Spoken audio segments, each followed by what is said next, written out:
I felt the problem is not that it's dirty or even messy. Sometimes it's what I call quiet clutter. The small things silently creating stress, visual overwhelm, and mental exhaustion.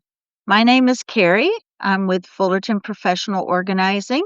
And here on this channel, we help people declutter their faith, their home, and their business. So, where we help busy families create calmer, simpler, more functional homes without chasing perfection. And today I want to talk about something I see constantly in overwhelmed homes.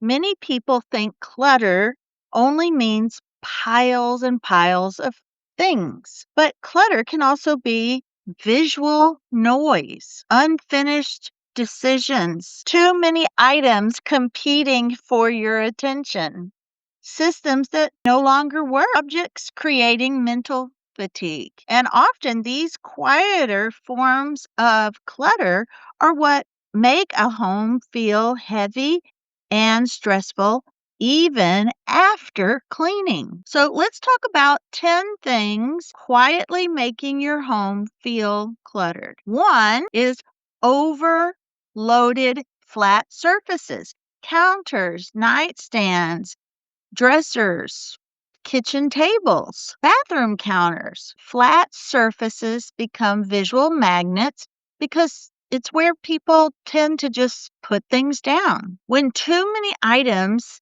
stay visible, the brain never fully relaxes. Even useful items create stress when there are simply too many things competing visually. Now, one of the fastest ways to calm a room, reducing what lives permanently on these surfaces. Not because minimalism is required, but because visual breathing room does matter. Having some empty space matters. Now, number two, too many decor items. Now, I fall into that. You can see. This surprises people sometimes. Decor itself can become clutter. Usually, when shelves are overcrowded, walls are visually busy, every surface has decorations on it. Seasonal decor never fully gets put away. A room does not have to be empty to feel calm. But the eye needs a place to rest. Too many small decorative items can quietly create overstimulation without people really realizing it. Now, number three, unfinished projects. This is a huge one. Half finished projects create mental clutter. The brain keeps tracking it. Unfinished repairs, bills waiting to be sorted, donation bags, paperwork, craft projects, even unpacked boxes. Even if the room looks mostly fine, unfinished tasks continue draining the mental energy in the background. Sometimes people do not need more organizing, they just need fewer open tabs in their brain. Now, four, overcrowded storage spaces, overstuffed closets. That's a big one. Packed cabinet, overfilled drawers. When every cabinet, closet, every hidden space is a junk drawer, just thrown things just thrown in. When storage is beyond capacity, daily life becomes frustrating. People start shoving things, avoiding spaces, losing items, buying duplicates. That's a big one right there.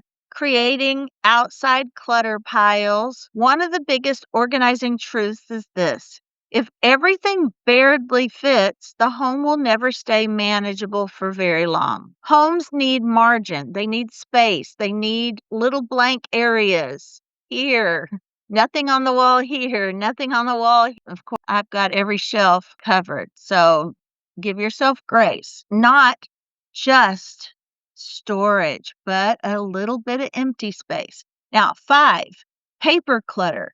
Paper creates silent stress faster than almost anything else because paper often represents unfinished decisions, responsibility, fear of forgetting something, financial pressure, medical issues, legal information. Even small paper piles can create major mental overwhelm. This is why simple visual paper systems matter so much.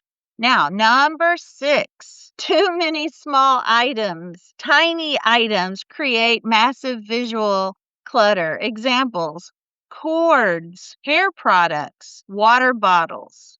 Too many water bottles. I mean, 7 is all you can use in 1 week if you used a new one each day. So create limits. Office supplies, makeup, random kitchen gadgets, charging cables, kids' toys. Even the kids get overwhelmed with too many toy choices. Small items scatter easily and visually multiply fast. This is why containment matters. Not perfection, just containment. Number 7, things that don't have a permanent home in your home. One of the easiest ways to identify is asking, where does this actually belong? Or, like Dana K. White says, if I needed this, where would I look for it? And would I even remember I had it? But where does this actually belong? If the answer is nowhere, everywhere, temporary, I don't know, it usually becomes visual clutter. Homeless items constantly migrate around the house. It just gets moved from place to place. It doesn't actually get organized. So it's creating stress and unfinished feelings. Now, 8, we're going to do 4 and 4. Sometimes clutter is actually fatigue.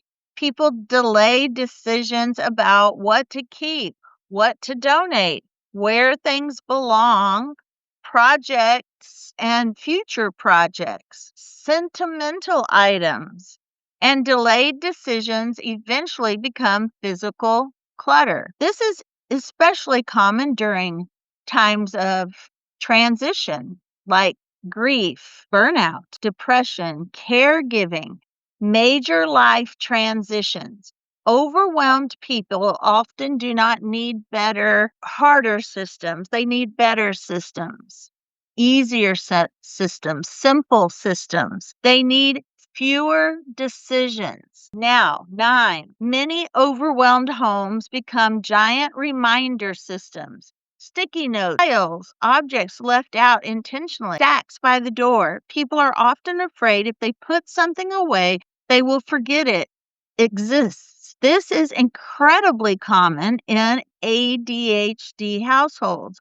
But eventually, too many visual reminders stop functioning as reminders. They become background stress. They become invisible. They're still stacked up, but you don't see it anymore. The goal is controlling visibility, not constant visual overload. Now, number 10, things that no longer fit your current life. This one is deeply emotional. Sometimes homes feel cluttered because they are holding on to past decisions of life, items from old hobbies that they don't enjoy anymore, past seasons, sad seasons, previous careers, children that have grown up and moved away, relationships, maybe even grief. Imagine future versions of ourselves. And while those items may still matter emotionally, they're imagined future versions of ourselves. While those items may still matter emotionally, they may no longer support your current daily life. One of the hardest parts of decluttering is accepting that seasons change. I think many people feel discouraged because they believe clutter means failure. But often clutter is simply information. It tells us life has been busy. It tells us decisions have been delayed. Systems stopped working. Emotions need attention. The home needs simplification. And honestly, many overwhelmed homes do not need perfection. They need relief. Sometimes it's just they thought their future was going to be this way, but they're no longer interested in that type of future. If your home feels visually heavy right now, start here. Remove 5 unnecessary things from one surface. Finish one unfinished task. Clear one paper pile. Empty one overcrowded drawer. Create one simple drop zone. Reduce one category by 25%. Small changes reduce visual stress faster than people realize. And I always tell clients,